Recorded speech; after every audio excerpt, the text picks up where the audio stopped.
aller vers Samuel. L'oncle de Saül reprit.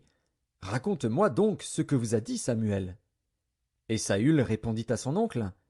Il nous a assuré que les ânesses étaient retrouvées. Et il ne lui dit rien de la royauté dont avait parlé Samuel.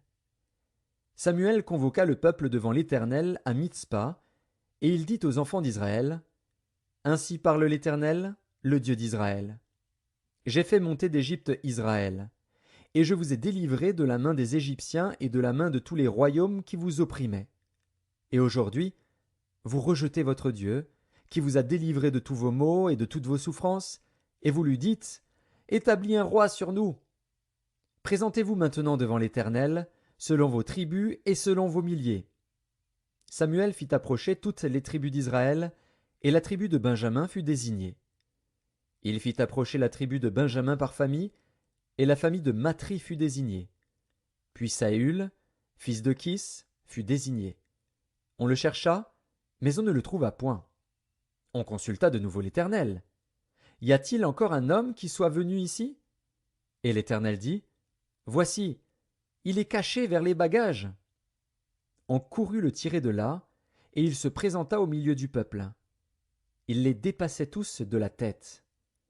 Samuel dit à tout le peuple, Voyez-vous celui que l'Éternel a choisi? Il n'y a personne dans tout le peuple qui soit semblable à lui. Et tout le peuple poussa les cris de Vive le roi! Samuel fit alors connaître au peuple le droit de la royauté, et il l'écrivit dans un livre qu'il déposa devant l'Éternel. Puis il renvoya tout le peuple, chacun chez soi. Saül aussi s'en alla dans sa maison à Gibéa.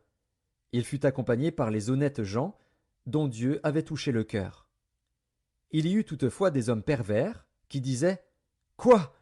C'est celui-ci qui nous sauvera! Et ils le méprisèrent, et ne lui apportèrent aucun présent. Mais Saül n'y prit point garde. 1 Samuel, chapitre 11. Nachash, l'ammonite, vint assiéger Jabès en Galaad. Tous les habitants de Jabès dirent à Nachash, Traite alliance avec nous, et nous te servirons.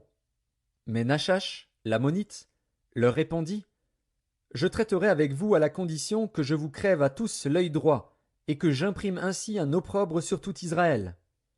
Les anciens de Jabès lui dirent, Accorde-nous une trêve de 7 jours, afin que nous envoyions des messagers dans tout le territoire d'Israël. Et s'il n'y a personne qui nous secourt, nous nous rendrons à toi. Les messagers arrivèrent à Gibéa de Saül, et dirent ces choses aux oreilles du peuple. Et tout le peuple éleva la voix, et pleura.